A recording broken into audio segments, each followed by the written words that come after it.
할렐루야. 네, 반갑습니다. 네, 잠시 기도하고 말씀 나누도록 하겠습니다. 하나님 감사합니다. 오늘 이곳에 저를 보내신 것은 하나님의 선하신 뜻이었고, 또한 선한 목자 교회를 사랑하시는 하나님의 계획이셨음을 믿습니다. 부족한 종이 섰으나 말씀을 전하시는 성령께서 이 시간 친히 함께 하시고, 부족한 종의 죄와 허물은 십자가의 그늘 밑에 감추시고, 오직 주의 말씀과 진리만 바르게 선포될 수 있도록 역사하여 주시옵소서. 주의 선하심이 오늘 이 시간 이곳에 함께 하심을 믿사오며 우리 주님 예수 그리스도의 이름으로 기도하옵나이다. 아멘. 할렐루야. 네, 우리 목사님께서 잠시 소개해 주신 것처럼 저는 세계 중보 기도 사역을 위해서 주님께서 특별히 불러주셨고, 그리고 그 일을, 그 사역을 감당하고 있습니다. 오늘 여러분과 함께 오늘 말씀을 나누게 된 것은 저에게 큰 기쁨이고 또 아주 좋은 기회라고 생각을 합니다. 사실 목사님과 사모님은 저에게 어머니와 아버지 같은 분이시기 때문에 늘 의지하고 또 두 분의 그 기도를 머금고 제가 여기까지 오게 된 것이죠. 하나님은 우리의 기도를 한 툴도 낭비하지 않으시는 것을 봅니다. 기도한 대로, 아니 그보다 더 놀라운 하나님의 계획과 뜻대로 이루어 가신다는 거죠. 오늘 함께 말씀을 나누면서 우리는 그 안에 사는 우리 성도들의 삶이 얼마나 놀라운 것인가 하는 것을 함께 나누려고 합니다. 여러분, 신앙생활을 오래 하면 오래 할수록 더 많이 보이는 게 있죠.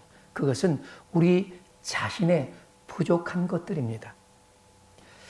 왜 나의 신앙은 아직도 이 모양인지, 또는 왜 자꾸 같은 문제를 반복해서 우리는 넘어지게 되고, 그리고 그로 인해서 가슴 아파야 하는지, 또 왜 열심히 기도는 하는데 내 마음이 그토록 허전한지, 또 열심히 회개했는데도 불구하고 충분하다는 생각이 들지 않는 것은 왠지, 또 왜 나는 예전보다 더 나아진 것 같지 않은지 우리는 이런 생각들을 많이 하게 합니다. 그런데 이런 고민은요, 사실 아무나 하는 고민이 아니라는 겁니다.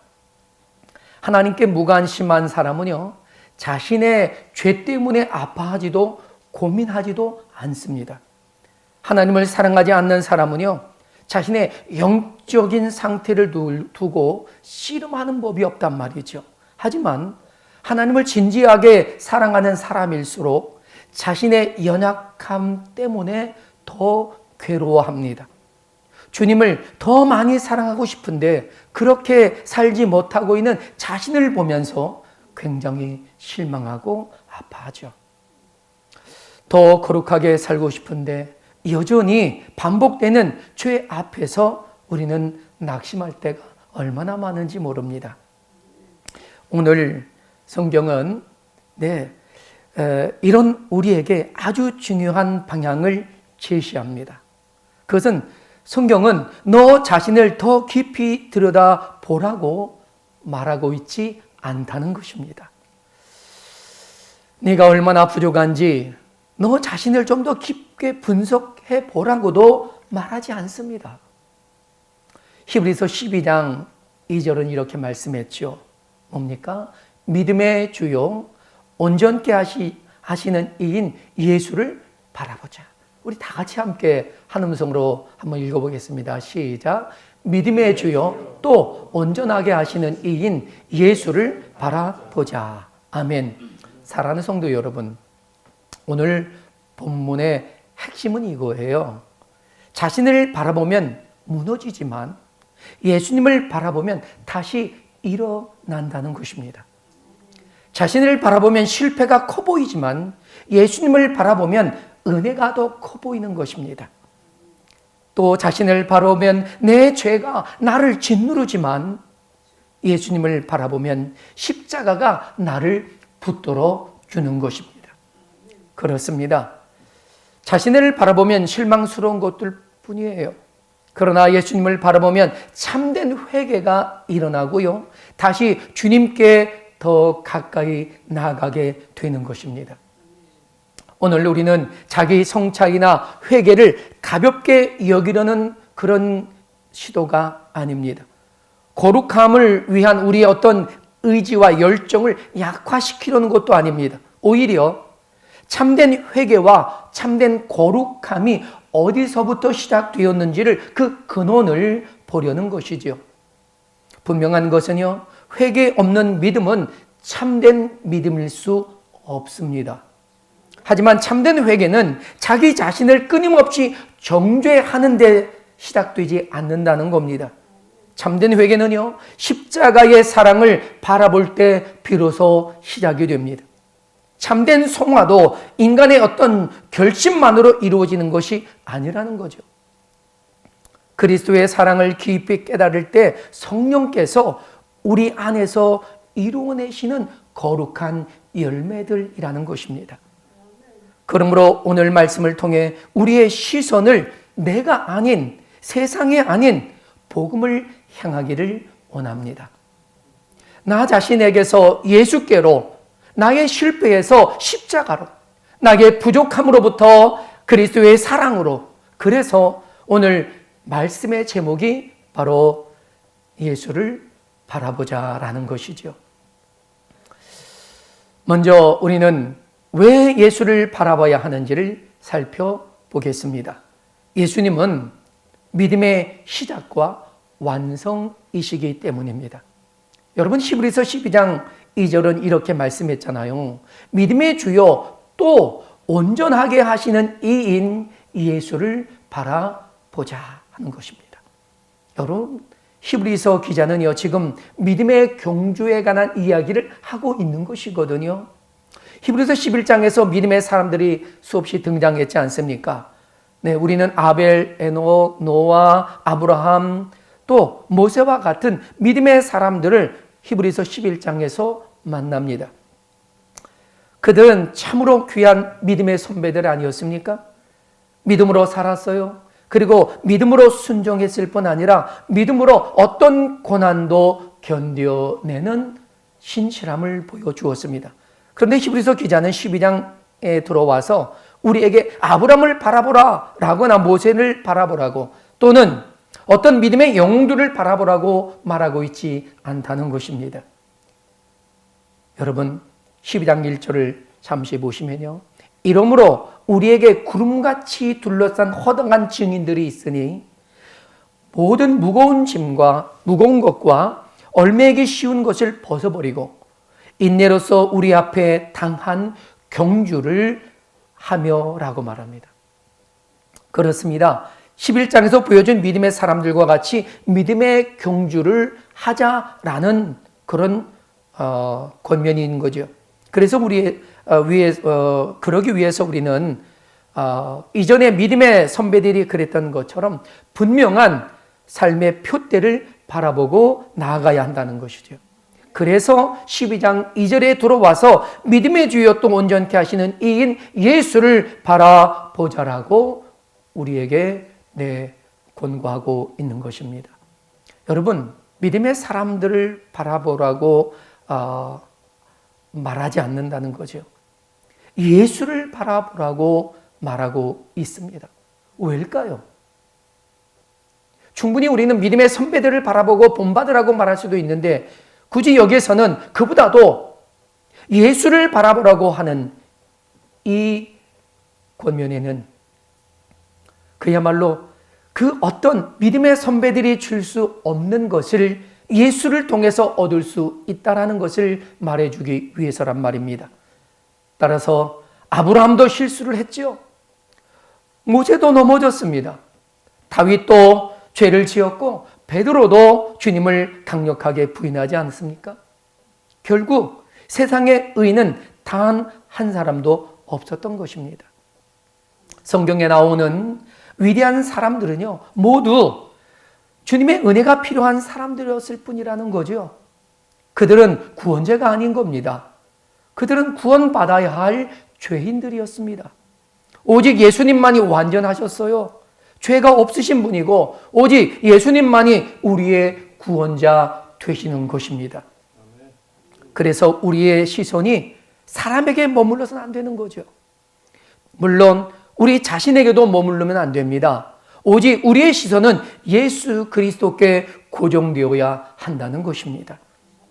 히브리서 12장 2절은 우리에게 두 가지를 분명하게 이야기하죠. 그 첫째는 예수님이 믿음의 주인이시다라는 것입니다. 이 믿음의 주라고 하는 말씀에는 믿음의 시작이 예수님께로부터 나왔다라는 것을 의미하는 겁니다. 여러분, 우리는 종종 내가 결심해서 믿었다고 생각하잖아요. 또는 내가 회개해서 하나님께 더 나아갈 수 있게 됐다라고 생각해요. 그리고 내가 마음을 열었기 때문에 예수님을 영접하게 된 것이라고 생각합니다.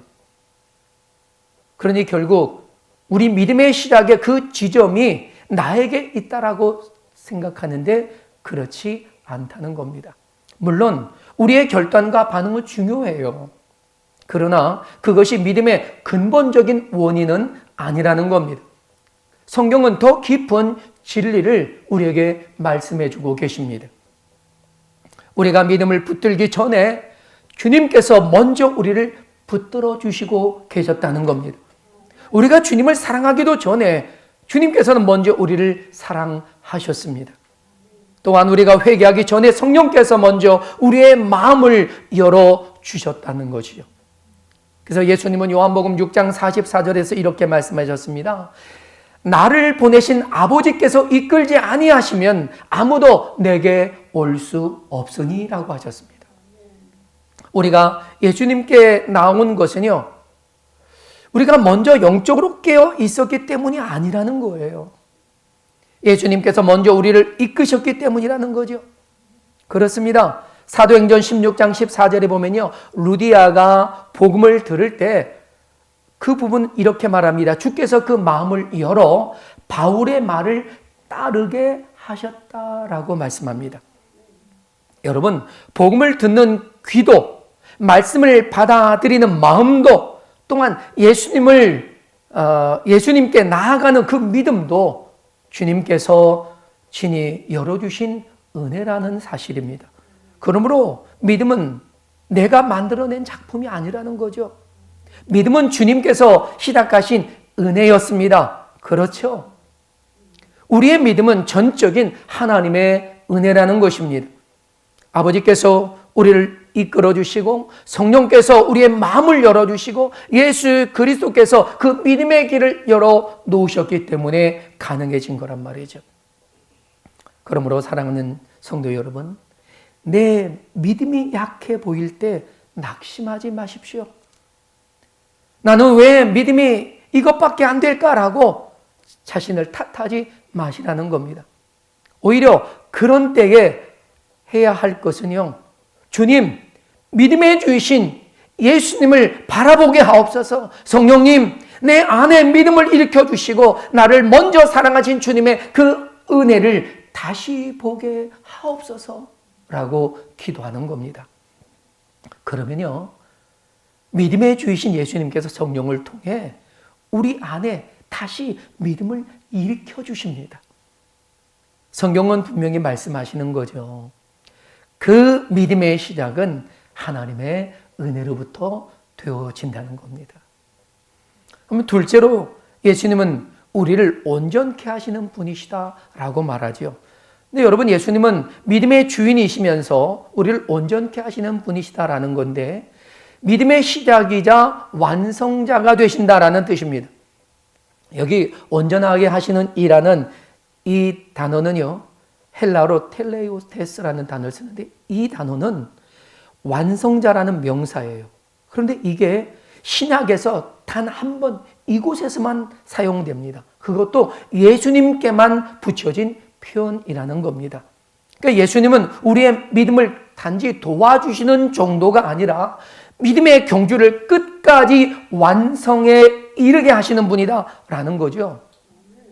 예수님께서 시작하신 믿음은요, 예수님께서 끝까지 완성하도록 도우십니다. 우리는 종종 이런 두려움을 가져요. 내가 끝까지 믿음을 지킬 수 있을까? 시대가 이렇고 상황이 이런데 나의 믿음은 언제까지 견뎌낼 수 있을까? 나는 아직도 이렇게 부족한데 정말 괜찮을까? 나는 또 넘어졌는데 주님께서 나 같은 이 연약한 자를 포기하지는 않으실까? 물론 성도라면 이런 고민할 수 있습니다. 하지만 성경은 우리의 두려움보다 더 큰 진리를 말씀하고 계십니다. 빌립보서 1장 6절을 보세요. 여기에는 너희 안에 착한 일을 시작하신 이가 그리스도 예수의 날까지 이르실 줄을 우리는 확신하노라 라고 했습니다. 여러분, 예수님께서 시작하신 구원은 예수님께서 완성하십니다. 사랑하는 여러분, 기억하세요. 우리의 손보다 주님의 손이 더 강하시거든요.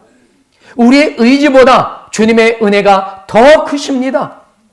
우리의 결심보다 주님의 사랑이 더 견고합니다. 그러므로 믿음의 길에서 가장 중요한 것은 내 힘과 능력을 계속 확인하는 것이 아니라 나를 붙드시고 계시는 예수님을 바라보는 것입니다. 그분을 의지하는 거예요. 영국의 설교자 찰스 스펄전은 젊을 때 자신의 영적인 상태 때문에 깊은 고민을 했던 사람입니다. 그래서 그는 자신의 죄를 늘 보았고 자신의 부족함을 보면서 굉장히 힘들어했어요. 그래서 그는 더 많이 회개하려고 애썼습니다. 하지만 그럼에도 불구하고 마음에 평안이 없었어요. 근데 어느 날 그는 한 작은 마을을 지나다가 그곳에 예배당에 들어가서 예배를 드리게 되었습니다. 마침 본문이 이사야 45장 22절의 말씀을 듣게 됩니다. 나를 바라보라. 그리하여 너희는 구원을 받으라. 라는 말씀입니다. 그때 설교자는 이렇게 외쳤어요. 그리스도를 바라보십시오. 자신을 보지 말고 예수를 바라보십시오. 라고 했습니다. 그 순간 스펄전은 깨달았어요. 그렇다. 구원은 내가 얼마나 깊이 회개했는가에 달려있는 것이 아니라 예수 그리스도께서 나를 위해 이루신 완전한 구원에 달려있다는 사실을 비로소 깨닫습니다. 그리고 훗날 스펄전은 이렇게 고백해요. 나는 오랫동안 내 안을 들여다보았지만 평안을 얻지 못했다. 그러나 예수를 바라본 그 순간 나는 비로소 평안을 얻었다. 사랑하는 성도 여러분, 우리도 마찬가지입니다. 우리 자신을 바라보면 나의 죄가 보이고 나의 실패가 보이고 부족함만 보여요. 그러나 예수님을 바라보면 대속의 십자가가 보이고 한량없으신 은혜가 보이고 또한 진정한 용서가 보일 뿐 아니라 참된 소망이 보이는 것입니다. 그러므로 여러분의 믿음이 약하다고 느껴질 때 예수를 바라보세요.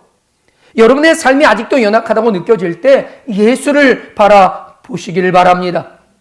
예수님은 믿음의 시작이고 믿음의 완성이시기 때문입니다. 자신을 바라보면 무너집니다. 그러나 예수님을 바라보면 진정한 진실을 담긴 그런 회개가 다시 일어난다는 것입니다. 그럼 우리가 예수님을 바라봐야 할 분명한 이유가 뭘까 하는 겁니다. 그것은 예수님의 사랑이 우리의 죄보다 크기 때문입니다. 그렇다면 우리가 바라봐야 할 예수님은 어떤 분이실까 하는 거죠. 우리는 예수님의 무엇을 바라봐야 하는가 하는 겁니다. 사도 바울은요, 에베소서 3장 18절로 19절에 이렇게 기록합니다. 능히 모든 성도와 함께 지식에 넘치는 그리스도의 사랑을 알고 그 너비와 길이와 높이와 깊이가 어떠함을 깨달아 라고 말합니다. 여러분, 바울은요, 에베소 교회를 위해 기도하고 있는 거예요. 에베소 교회의 성도들은 이미 예수님을 믿는 사람들이었습니다. 이미 복음을 들었고 하나님의 백성이 된 사람들이란 말입니다. 그런데 바울은 그들을 위해 이렇게 기도하지 않아요. 하나님, 이들이 더 열심히 사역에 힘을 쓰게 해달라고, 또는 더 많은 일을 하게 해주고 더 큰 성공을 이루게 해달라고 기도하지 않습니다. 물론 사역도 중요하고요, 헌신도 중요하고 순종하는 것도 중요합니다. 하지만 바울이 가장 간절히 기도한 내용이 뭡니까? 그리스도의 사랑을 알게 하소서라는 것입니다. 왜 그럴까요? 그것은요, 성도의 모든 변화가 그리스도의 사랑을 아는 데서 시작되기 때문이라는 겁니다. 회개도 그 사랑을 알게 될 때 깊어져요. 거룩함도 그 사랑을 알 때 우리 안에서 성령에 의해 형성되어져 가는 것입니다. 우리가 끝까지 믿음을 지키는 힘도 바로 그 사랑에서 나오는 것이거든요. 사랑하는 성도 여러분, 우리가 가장 큰 문제가 뭘까요? 그리스도의 사랑이 부족한 것인가요? 아닙니다. 다만 그리스도의 사랑을 아는 그 지식이 너무나 부족하기 때문입니다. 주님의 사랑은 절대 부족하지 않아요. 십자가의 은혜는 완전합니다. 하나님의 용서도 부족함이 없어요. 모든 것이 완전하거든요. 문제는 우리가 그 사랑을 너무 적게 알고 있다는 것입니다. 내 죄는 크게 보지만 주님의 사랑을 작게 보고 있는 것이 문제예요. 내 실패는 오래 묵상하는데 십자가에 대한 묵상은 잠깐 하고 만다는 데에 문제가 있습니다. 내 부족함을 매일 확인하는데 그리스도의 그 은혜를 더 깊이 확인하려고 하는 그 의지가 너무나 약하다는 겁니다. 그래서 바울은 기도합니다. 그리스도의 사랑을 알게 하소서. 그리고 그 사랑의 너비와 길이와 높이와 깊이를 깨닫게 해달라고 간구합니다. 여러분, 여기서 그리스도의 사랑을 네 가지로 표현했거든요. 주님의 그 사랑의 너비와 길이와 높이와 깊이를 보라고 합니다. 물론 이 표현은요, 좀 관용적인 표현이죠. 그래서 그 사랑이 얼마나 크고 풍성한지를 좀 입체적으로 보여주는 말이에요. 그러나 이것은 단순한 수자적인 표현만은 아닙니다. 왜냐하면 성경을 통해서 우리가 그 사랑의 너비와 길이와 높이와 깊이를 실제로 확인할 수 있기 때문입니다. 먼저 그리스도의 사랑의 그 넓이. 이것은 그 사랑은 우리 같은 어떤 죄인까지 품어내시는 그런 사랑이란 말입니다. 여러분이 정말 사랑하는 말씀, 요한복음 3장 16절은 이렇게 말하지 않습니까? 하나님이 세상을 이처럼 사랑하사 독생자를 주셨으니 이는 그를 믿는 자마다 멸망하지 않고 영생을 얻게 하려 하심이라 했습니다. 사랑하는 여러분, 하나님의 사랑은요, 사랑받을 만한 사람만 사랑하는 그런 사랑이 아닙니다. 깨끗한 사람만 품어주는 사랑이 아니에요. 실패하지 않은 사람만 반아주는 사랑, 그런 사랑도 아니란 말입니다. 우리가 아직 죄인 되었을 때에 그리스도께서 우리를 위해 죽으셨습니다. 또한 우리가 하나님을 찾기도 전에 하나님께서 우리를 찾아오셨단 말이죠. 그리고 우리가 주님께 나아가기 전에 주님께서 먼저 우리에게 오시지 않으셨습니까? 그러므로 누구도 나는 너무 멀리 왔어. 나는 너무 많이 실패했어. 나는 주님께 나아갈 자격이 없어. 라고 한탄하며 포기할 것이 아니라는 겁니다. 그렇게 말하는 것은요, 우리를 구원하신 예수 그리스도의 사랑과 그 하나님의 은혜가 얼마나 크고 넓은지 알지 못하고 있는 것입니다. 사랑하는 여러분, 우리는 자격이 있어서 사랑받는 것이 아닙니다. 은혜로 사랑받은 것입니다. 그리스도의 넓고 크신 사랑 때문에 그 사랑을 받은 것이죠. 이 세상에는 주님께서 품어내지 못할 죄도 허물도 없습니다. 우리의 죄도 실패도 그리고 우리의 부끄러운 과거도 다 덮으시고 품어내실 만큼 크십니다. 그 사랑이었기에 나 같은 죄인도 품어서 구원하신 것 아니겠습니까? 다음은 예수 그리스도 사랑의 길이입니다.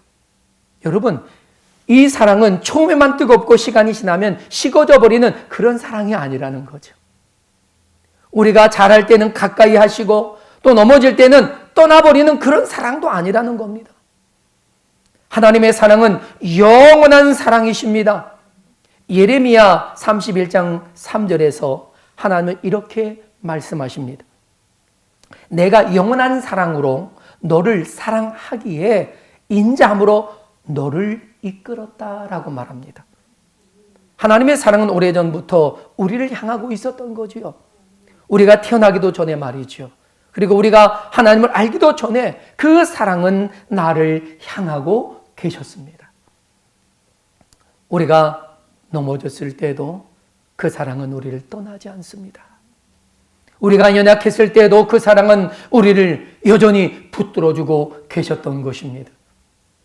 우리의 사랑이 변하고 우리의 결심도 흔들리고 우리의 감정이 오르락내리락 할 수 있습니다. 하지만 하나님의 사랑은 절대로 변함이 없으십니다. 주님의 언약은 결코 흔들림 없이 우리의 인생 가운데 반드시 이루어집니다. 그리스도의 은혜는 중간에 끊어지는 법이 없어요. 예수님께서 시작하신 그 사랑은 멈추지 않습니다. 영원히 우리를 그 사랑 안에 품으시고 이끌어 가십니다. 또 세 번째, 예수 그리스도의 사랑의 높이입니다. 그 사랑은 우리를 어디까지 올리실까요? 에베소서 2장 6절에 보니까 또 함께 일으키사 그리스도 예수 안에서 함께 하늘에 앉히시니라고 말합니다. 그렇습니다. 그리스도의 사람은요, 단순히 우리를 어떤 그 죄에서만 떠나는 그런 사람이 아니라 그 사랑, 그리스도의 사랑 안에서 영원히 흔들림 없는 하나님의 구원의 자리에 이른 자라는 사실입니다. 우리를 하나님의 자녀로 삼으셨고 하나님의 가족으로 만들어 주신, 인정해 주신, 그리고 선포해 주신 그 하나님의 보장 안에 있다는 것입니다. 예수 그리스도의 십자가의 은혜로 우리는 하나님의 자녀가 되었잖아요. 그리스도와 함께 영광을 누리는 그런 하나님의 자녀 아닙니까? 그 사랑으로 주님은 우리를 높여주셨어요. 어떻게 해요? 죄인의 자리에서 우리를 하나님의 자녀의 자리로 올려주셨습니다. 멀리 있던 우리를 가까이로 부르셨어요. 그뿐입니까? 정죄 아래 있었던 우리를 주님은 부르고 의롭다고 선언해 주셨습니다. 이것이 바로 하나님의 사랑의 높이라는 겁니다. 늘 하나님의 자녀로 높이시는 사랑, 부끄러운 그런 우리 인생을 영광의 자리로 이끌어 주시는 사랑 아닙니까? 땅에 엎드려졌던 바로 그런 우리를 하늘의 소망을 가지고 일으키시는 분이 높으신 사랑의 하나님이십니다. 또 넷째로는 그리스도의 사랑의 깊이입니다. 이 사랑의 깊이는요, 십자가를 보지 않고는 결코 알 수가 없습니다. 그래서 요한복음 1장 1절로 3절에서 증거하듯이 세상을 창조하신 분이고 가장 높은 곳에 계신 분이 우리 예수님 아니십니까? 그런데 우리를 위해 가장 낮은 곳으로 내려오셨습니다. 사랑하시기 때문에 모든 것을 내려놓을 수 있는 그런 깊은 사랑을 가지셨단 말입니다. 하나님의 아들이 그 종의 형체를 입으셨고 죄 없으신 그분이 죄인으로 죄인을 구원하기 위해 그 이 땅에 오셨습니다. 영광의 주님이 조롱을 받으셨죠. 또한 생명의 주님이 십자가에서 죽으셨습니다. 왜 그러셨을까 하는 겁니다. 거기에는 우리를 살리시려는 하나님의 사랑의 의지가 있었다는 거죠. 우리 죄를 용서하시고 의롭게 하셔서 하나님께로 우리를 데려가시기 위해서 주님이 오셨던 겁니다. 우리를 살리기 위해 주님은 친히 죽으셨어요. 또한 우리를 의롭게 하시기 위해 대신 정죄를 받으셨어요. 우리 하나님의 자녀로 삼기 위해 저주의 자리에 친히 가셨습니다. 이것이 바로 그 사랑의 깊이고 우리가 가진 복음이라는 말입니다. 찬송가 나 같은 죄인 살리시는 작시자인 존 뉴턴은 노예 상인 아니었습니까? 그는 많은 사람에게 고통을 안겨주었던 사람입니다. 그는 자신이 얼마나 큰 죄인이었는지를 깊이 아는 사람이기도 했습니다. 하지만 하나님의 은혜가 그를 친히 찾아오시지 않습니까? 그가 회개한 후에 그는 평생 자신의 죄를 잊지는 않습니다. 왜요? 그 죄를 잊지 않아야 하나님의 크신 은혜를 더 오래 기억할 수 있기 때문이었습니다. 그래서 그는 그런 고백을 노년에 했습니다. 나는 두 가지 분명한 기억이 있다. 나는 큰 죄인이라는 것과 그리고 그리스도는 위대하신 구주라는 사실이다. 할렐루야. 사랑하는 여러분, 바로 이것이 저와 여러분이 가지고 있는 복음이란 말입니다. 우리는 분명 죄인입니다. 그러나 그리스도는 더 크신 구주라는 사실입니다. 우리의 죄가 사실인 것처럼 주님의 은혜도 사실이에요. 우리의 허물이 부끄럽습니다. 하지만 십자가의 사랑은 그 부끄러움보다 크지 않습니까? 그러므로 바울은 우리에게 깊이 우리의 죄의 깊이를 끝없이 측량하는 것보다 주님의 그 깊은 사랑을 더 알기를 기도하고 있었던 겁니다. 우리는 더 이상 내 실패를 계산하고 기억하는 데 멈추지 말아야 합니다.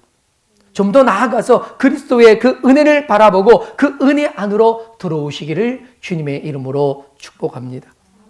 내 죄가 얼마나 큰지만을 묵상하지 마세요. 그 죄인을 위해 죽으신 주님의 사랑이 얼마나 큰지를 바라보시기를 바랍니다. 사랑하는 성도 여러분, 그리스도의 사랑은 넓고 또 길고 높고 깊다고 하지 않습니까? 우리의 죄보다 크다는 겁니다. 우리의 허물과 실패보다 크다는 거죠. 우리의 연약함과는 비교할 수 없는 거예요. 그래서 우리는 자신의 죄만 바라보는 데서 멈추지 말고 그 죄를 위해 죽으신 예수 그리스도를 바라봐야 하는 겁니다. 따라서 우리 자신을 바라보면 무너지지만 예수님을 바라보면 진정한 변화가 시작되는 겁니다. 끝으로 우리가 예수님을 바라봐야 할 세 번째 이유는 분명합니다. 예수님을 바라볼 때 성령께서 우리를 변화시키기 때문입니다. 그렇다면 그리스도의 사랑을 바라보는 사람 안에서 어떤 일들이 이루어질까요? 단지 어떤 그 은혜의 감동만 받거나 잠깐의 위로를 받고 끝나는 것일까요? 그렇지 않습니다. 성경은 그리스도를 바라보는 사람에게 일어나는 변화에 대해서 말씀하십니다. 그것이 여러분 고린도 후서 3장 18절은 이렇게 말씀하시거든요. 우리가 다 수건을 벗은 얼굴로 거울을 보는 것 같이 주의 영광을 보매 그와 같은 형상으로 변화하여 영광에서 영광에 이르니 곧 주의 영으로 말미암음이니라 했습니다. 사실 이 말씀 굉장히 중요한 말씀입니다. 우리가 주의 영광을 볼 때 변화가 시작된다는 거예요. 그것이 곧 성령의 역사로 이루어진다는 거거든요. 그러니까 성도는 그리스도 안에서 이미 은혜의 영광에 참여한 사람입니다. 그리고 성령께서 그 영광 안에서 우리를 점점 더 그리스도의 형상, 곧 회복된 하나님의 형상으로 변화시켜 가신다는 겁니다. 바로 그것이 영광에서 영광에 이른다라고 하는 의미입니다. 성경은 우리가 그리스도를 바라볼 때 그리스도를 닮아가도록 우리를 이끌고 계십니다. 그래서 오늘 성경은 주의 영으로 말미암음이니라 라고 분명하게 증거하지 않습니까? 여러분, 우리가 진정한 깨달음과 회개는 성령에 의해 우리 안에서 이루어지는 거룩한 은혜의 역사들입니다. 사랑하는 성도 여러분, 참된 회개는요, 우리 자신의 작품이 아니에요. 참된 성화도 인간의 어떤 의지력만으로 만들어지는 것이 결코 아닙니다. 성령께서 그리스도의 사랑을 깨닫게 하실 때 우리 안에서 회개의 열매가 맺히고 성화의 길이 시작되는 것입니다. 죄와 싸우고 회개도 해야 합니다. 네, 죄를 가볍게 여겨서는 안 돼요. 주의 뜻에 순종하면서 거룩함도 추구해야 합니다. 그리고 그 모든 회개와 거룩한 열매의 뿌리가 바로 십자가라는 사실을 잊지 말자는 것입니다. 그리스도의 사랑이며 성령의 역사가 우리 안에서 이루어질 때 바로 우리의 진정한 회개와 그리고 거룩한 성화의 모습이 만들어지는 것입니다. 사랑하는 여러분, 그리스도의 사랑을 바라보는 우리 안에 회개의 열매를 맺게 하시고 점점 그리스도를 닮아 거룩한 열매를 맺게 하시는 그 성령의 이끄심을 따라가자는 겁니다. 우리는 종종 순서를 거꾸로 생각하는 경우가 많아요. 내가 충분히 회개해야 주님께 나아갈 수 있다고 생각합니다. 내가 더 괜찮은 사람이 되어야 하나님이 나를 받아주실 거라고 생각합니다. 내가 먼저 나를 고쳐놓아야 예수님께 갈 수 있다는 거죠. 물론 이것은 도덕적 양심이 주는 좋은 마음이긴 합니다. 그러나 복음은 그렇게 말하지 않습니다. 구원은 도덕적으로 완전해야 주어지는 것이 아니거든요. 죄를 들고 예수께 나아가야 합니다. 부족함을 가지고 십자가 앞에 서야 합니다. 연약함을 숨기지 마세요. 주님께 가져가서 그대로 고백하세요. 내가 연약해서 어떤 죄를 계속 반복해서 짓고 있는데 이것을 떠날 수 있도록 성령이 나를 도와주시고 이끌어주시고 새 힘을 달라고 기도해야 합니다.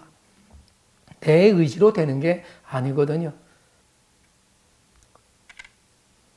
우리가 이렇게 주님께 나아가서 십자가 앞에 무릎을 꿇고 주님을 바라볼 때 오히려 죄를 진짜 미워하기 시작합니다.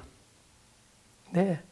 십자가를 바라볼 때요, 우리는 죄가 얼마나 무서운 것인지 알게 되고 동시에 하나님의 은혜가 얼마나 크신지 알게 된다는 겁니다.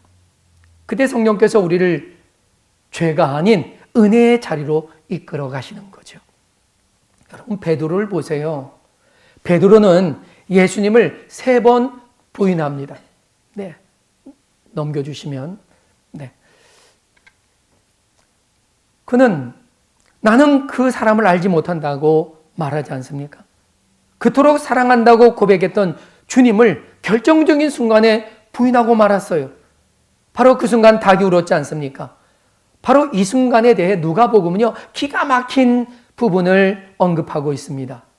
주께서 돌이켜 베드로를 보시니, 네, 그렇습니다. 바로 그때 주님께서 베드로를 바라보셨고 베드로도 그 예수님과 시선이 마주칩니다. 그 순간 베드로가 밖으로 나가 심히 통곡하지 않습니까? 왜 베드로가 울었을까요? 그때 비로소 자기의 죄를 처음 알았기 때문입니까? 아니거든요. 베드로는 자신이 무슨 일을 했는지 이미 알고 있었어요. 충분히 반성하면서도 용기가 나질 않았습니다. 그런데 그런 그를 무너뜨린 그 순간은 자신의 죄책감이 아니라 자신같이 배신한 제자를 버리지 않고 여전히 따스한 사랑으로 자신을 바라봐 주고 계시는 주님의 시선 때문이었습니다. 그 사랑 앞에서 베드로는 통곡할 수밖에 없었어요. 그리고 그는 회개하게 됩니다. 참된 회개는요, 자기 혐오에 있지 않아요. 십자가의 사랑 앞에서 우리의 마음이 녹아지고 하나님께 돌아가게 되는 바로 그 순간이 진정한 회개의 타이밍이라는 사실입니다. 반대로 가룟 유다를 보세요. 자신의 죄를 알았습니다. 그러나 그는 예수님께 돌아가지 않아요. 자기 죄만 바라봅니다. 절망 가운데 사로잡혔어요. 그러면 베드로와 유다의 차이가 뭡니까? 죄의 크기의 차이인가요? 아닙니다. 누가 예수님께 돌아갔느냐의 차이란 말이에요. 결정적인 그 차이가 바로 예수님께 갔느냐 가지 못했느냐 하는 것이었습니다. 죄를 아는 것만으로 충분한 것이 아니라는 거예요. 죄를 가지고 예수님께 나아가야 한다는 것입니다. 사랑하는 성도 여러분, 죄책감과 회개는 다릅니다. 죄책감은 나 자신 안에 가두지만 회개는 나를 하나님께 돌아가게 합니다. 정죄는 나를 절망 가운데 빠지게 하지만 복음적인 회개는요, 나를 십자가 앞으로 이끌어갑니다. 그래서 죄책감은 우리에게 이렇게 말하죠. 너는 끝났어. 너에게는 소망이 없잖아. 봐, 너 또 실패했잖아. 하지만 복음은 그렇게 말하지 않아요. 예수님께 나아오라고 초청합니다. 십자가를 바라보라고 마치 애원하듯이 우리에게 말씀하십니다. 그리스도의 피가 나를 정결하게 했고 성령께서 나를 다시 일으키신다라고 분명하게 선포하고 있습니다. 그렇습니다. 성령께서 예수님을 바라보라는 저와 여러분을 다시 일으키신다는 사실입니다. 그러므로 사랑하는 성도 여러분, 죄와 싸우되 예수님을 잊지 마십시오. 죄를 뉘우치고 회개하고 결단하지만 십자가를 향한 여러분의 시선을 세상 속으로 돌리지 마십시오. 거룩함을 추구하면서도 그 거룩함을 이루시는 주님의 은혜를 결코 놓치지 마십시오. 우리는 때때로 죄와 싸우느라 예수님을 바라보지 못할 때가 있습니다. 거기에 자기 자신의 어떤 잘못을 고치려고 애쓰다 보니까 주님의 사랑을 잊어버릴 때가 종종 있습니다. 그러나 성경은 분명히 말하지요. 믿음의 주요 온유케 하시는 이인 예수를 바라보라고요. 그 사랑의 너비와 길이와 높이와 깊이를 알라고요. 그리고 주님의 크신 사랑 안에 거하라고 말합니다. 그러면 어떤 일이 벌어진다고요? 성령께서 우리 안에 역사하시기 시작하신다는 겁니다. 우리는 죄를 미워하게 되고요. 거룩함을 사랑하게 된다는 겁니다. 하나님을 더욱 사모하게 하시고 다시 일어나서 주님을 따르는 그런 의지가 우리 안에서 시작된다는 겁니다. 이것이 바로 성령이 우리 가운데 이루어내시는 변화입니다. 그렇다면 우리는 실제 삶에서 어떻게 예수님을 바라볼 수 있을까요? 죄책감이 올라올 때는요, 먼저 자기 자신을 끝없이 분석하는 것보다 십자가 앞에 나를 세워야 합니다. 주님, 제가 또 넘어졌습니다. 그러나 저를 위해 죽으신 주님을 바라봅니다. 그리고 기도가 부족하다고 느껴질 때도요, 나는 왜 이렇게 기도를 못할까? 그냥 스스로 자신을 한탄하지 마시고요. 그 대신 주님, 나를 먼저 사랑해 주신 그 사랑을 다시 알게 해 주십시오. 이제 의무감이 아니라 사랑 안에서 기도하는 그런 습관을 가지도록 도와주십시오. 이렇게 기도하라는 거죠. 사랑하는 여러분, 반복되는 죄 때문에 낙심될 때도요, 죄를 합리화하지 마세요. 절망 속에 머물지도 마세요. 그 죄를 가지고 예수님께 가는 겁니다. 성령님, 십자가 앞에서 이 죄를 미워하게 해주시고 주님을 더 사랑할 수 있는 마음을 내 안에 채워주십시오라고 기도하는 거죠. 예수님을 바라보는 것은요, 현실을 외면하는 게 절대 아닙니다. 내 죄를 모른 척하는 것도 아니에요. 예수를 바라보는 것은 내 죄보다 크신 주님을 바라보는 것입니다. 내 실패보다 크신 그 은혜에 내가 붙들리는 겁니다. 그리고 포기하지 않으시는 구주께 다시 돌아가는 거죠.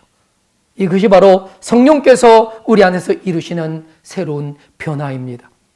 예수를 바라보는 사람은요, 죄를 가볍게 여기지 않아요. 오히려 십자가 앞에서 마음이 더 낮아지고 주님께 더 돌아가려고 하는 의지가 강하게 일어납니다. 그래서 예수님을 바라보는 사람은 거룩함을 절대 포기하지 않습니다. 오히려 더 거룩해지기를 원하는 거죠. 왜 그럴까요? 그것은요, 분명합니다. 주님의 그 사랑의 크기를 알기 때문입니다. 그 은혜가 너무 놀랍기 때문이에요. 그래서 그 희생이 너무 귀하니까 그 앞에 우리 자신을 굴복시키게 되는 겁니다. 이제 말씀을 정리하겠습니다. 사랑하는 성도 여러분, 오늘 말씀의 핵심은 분명합니다. 성경은 우리에게 자기 자신을 바라보라고 하지 않았어요. 실패를 계속 붙들고 있으라고도 하지 않습니다. 뭐라고 했습니까? 믿음의 주요 또 온전하게 하시는 이인 예수를 바라보라는 것입니다. 자, 예수님은 믿음의 시작이고 완성이라고 했잖아요.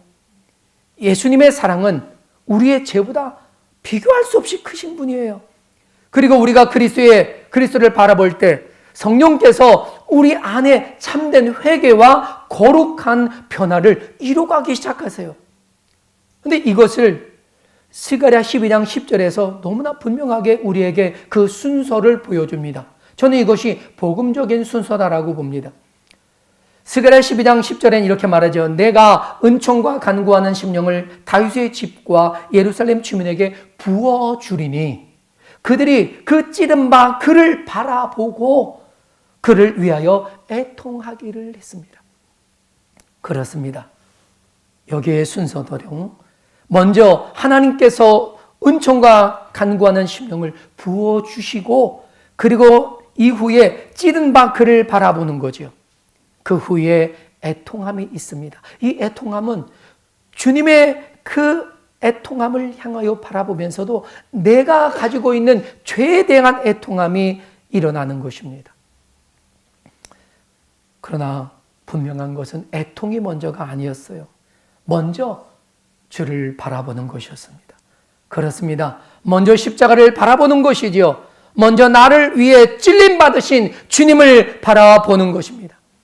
먼저 나를 버리지 않으시고 끝까지 사랑해 주신 그 주님의 사랑을 바라보는 것입니다. 그러면 성령께서 우리 안에 참된 회개와 변화들을 일으켜 가시는 것입니다. 죄를 가볍게 여기지 않게 하는 거죠. 거룩함을 더 사모하게 합니다. 그래서 주님께 더 가까이 나아가게 하시죠. 그러므로 사랑하는 성도 여러분, 이번 한 주간 여러분의 시선을 예수님께 고정해 주시기를 바랍니다. 넘어진 자리에서 예수님을 바라보시고 낙심한 자리에서 예수님을 바라보십시오. 죄책감이 몰려오는 그 자리에서 예수님을 바라보시고 또 기도가 막힌 자리에서 주님을 바라보십시오. 다시 시작해야 하는 바로 그 자리에서 여러분의 시선을 세상에 빼앗기지 마시고 주님을 바라보시길 바랍니다. 자신을 바라보면 무너져요. 그러나 예수님을 바라보면 다시 일어섭니다. 믿음의 주여 또 온전케 하시는 이인 예수를 바라봄으로써 그 사랑 안에서 다시 일어나고 성령께서 이루시는 거룩한 변화의 삶을 살아가는 복된 저와 여러분이 되시기를 주님의 이름으로 축복합니다. 우리 시간 여러분 말씀 기억하십니까? 오늘 다 같이 기도했으면 좋겠습니다. 우리 앞에 보이는지 모르겠습니다. 보시면서 내가 정말 하나님 앞에 어떻게 돌아가야 하는지, 내 눈이 어디를 향해야 하는지, 우리가 고정됐던 세상의 가치에서 내 눈을 돌이켜 예수 그리스도의 영원한 가치로 다시 돌이킬 수 있는 나와 여러분 되고 또 나의 죄를 대신해서 짊어지고 죽어주신 예수 그리스도의 그 십자가의 사랑 앞에 다시 우리의 무릎을 부복하고 하나님의 뜻대로 살아갈 수 있는 우리가 되도록 이 시간 결단하며 기도하겠습니다. 다 같이 기도합니다. 할렐루야. 자비하신 아버지 하나님, 하나님의 그 크고 놀라우신 은혜와 사랑에 감사합니다. 우리가 얼마나 어리석고 연약하고 미련한 인생이었습니까? 하나님, 우리는 이 땅에서 수없이 많은 죄를 지었고 그럼에도 불구하고 우리를 사랑하셔서 우리가 죄인 되었을 때, 우리가 연약했을 때, 우리가 원수 되었을 때 하나님 우리를 찾아오시고 우리를 품어주시고 우리를 대신하여 십자가를 져주신 우리 주님의 그 십자가를 바라보며 주님의 그 사랑을 바라봅니다. 이제 하나님의 우리가 연약했던 그 자리에서 일어나서 다시 하나님의 거룩한 영광을 위하여 나아가는 우리 모두가 될 수 있도록 도와주시고 믿음의 주여 온전케 하시는 예수 그리스도를 바라보는 우리 모두가 되도록 도와주시옵소서. 오직 선하신 하나님의 뜻을 의지하고 믿음으로 간구하오며 우리 주님 예수 그리스도의 이름으로